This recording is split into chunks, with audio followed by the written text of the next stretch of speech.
Hello everybody, my name is Blue, and this is my comparison video between the MoFang Jiaoshi and the YuXin Fire.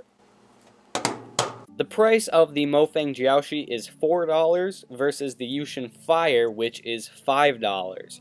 These cubes are equal sizes, coming in at 56 millimeters, which is basically the standard speed cube size nowadays, which is great. Both of these cubes are pretty lightweight, which is to be expected when you have a budget cube. What am I doing? No budget cube is usually too heavy, and the resistance of the MoFang Jiaoshi is pretty light resistance. It does not take very much effort to turn, whereas the YuXin Fire has sort of a medium resistance, where there's definitely some resistance, not too much that it's unusable, but it is certainly there. The corner cutting of the MoFang Jiaoshi is over 45 degrees. At 45 degrees, it is basically effortless, and beyond that, it will eventually lock up, but it's actually pretty good. The YuXin Fire also has quite good corner cutting. At 45 degrees, basically effortless, and beyond that, with effort, eventually it will lock up, but both of these can do more than 45, which is pretty great. Reverse corner cutting on the MoFang Jiaoshi is about half of a piece, and that's the same for the YuXin Fire. Overall, the corner cutting is actually pretty decent on both of these speed cubes. I have no complaints. Well, actually I do, which I will get to later. Now, what's really interesting between these two puzzles is that the feelings of them are almost exact opposites.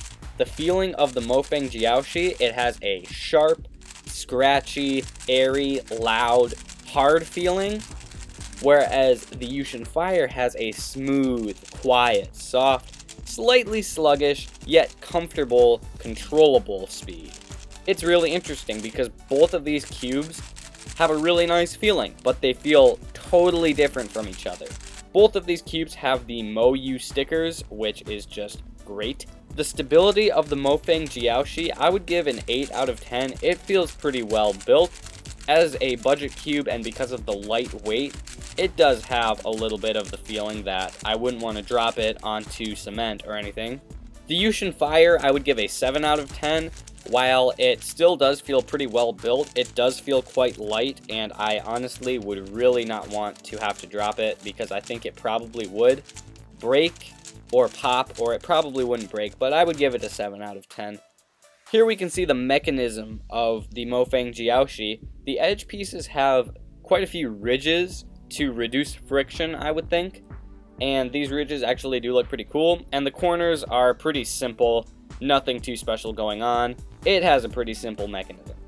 The YuXin Fire also has a pretty simple mechanism with very faint ridges. You can barely see them, but they're definitely there in the edges. And the corners are 3 pieces all fit together into one corner piece, which is pretty interesting. Both of these puzzles have quite simple mechanisms, which is to be expected on a budget cube. As far as pops are concerned, the MoFang Jiaoshi is very good with no popping. Due to its light feeling, I'm not going to give it a 10 out of 10 because I have mine on pretty tight tensions, but I have a feeling if I loosened it up just a bit, popping would become an issue. When filming this video, I could not get the puzzle to pop, which is fine because, I mean, if I'm trying to get it to pop and it won't pop, it's not going to pop anywhere else, and it's pretty good, so 9 out of 10. The YuXin Fire, on the other hand, while it doesn't pop frequently during solves, getting it to pop on camera was super easy. It took less than 10 seconds, and yeah, due to the softness and flexibility of the puzzle, it is definitely poppable. Lockups on the MoFang Jiaoshi can be a bit of a nuisance due to its reverse corner cutting. It has certainly a little area where it won't turn if it is aligned in that way, and I find that every couple of turns or so I get a small lockup, which is easily fixed. It only cuts off maybe like a quarter of a second, not that big of a deal, but I'm going to give it a 7 out of 10. On the YuXin Fire, I'll give it an 8 out of 10. While it still has that same spot where it won't go, it does not lock up quite as frequently. Due to it being a little bit slower and controllable, I find that lockups aren't as big of a problem. As far as corner twists, the MoFang Jiaoshi does not corner twist very easily, so I'll give it a 9 out of 10. I've never gotten a corner twist, but it could happen. anything could happen. And the YuXin Fire, it is really easy for this puzzle to corner twist. It's a bit of an issue. I can finger trick corner twist this puzzle, which is not that good.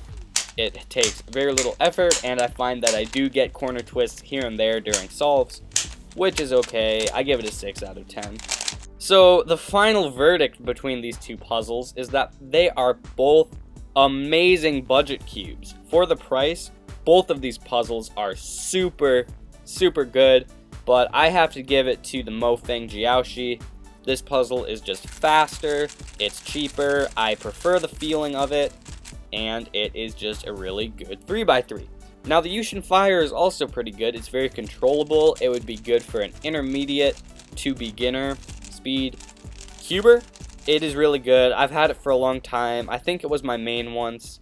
And yeah, both of these puzzles are really good, but I'd have to give it to the MoFang Jiaoshi. Alright guys, thank you for watching this video. I hope you liked the style of it. I tried to cover as many details as I could. Also, thanks for 2,000 subscribers. This is the first video that we're uploading after we hit that, so you guys are great. I also hope you guys liked the angle of this video. I kind of changed it up so it's more front-facing. Let me know what you guys think. I'm pretty stoked about 2,000 subscribers. You might not be able to tell from my voice, but I am, trust me. So, I thought there was something else I wanted to say, but I guess not. So I'll see you guys next time.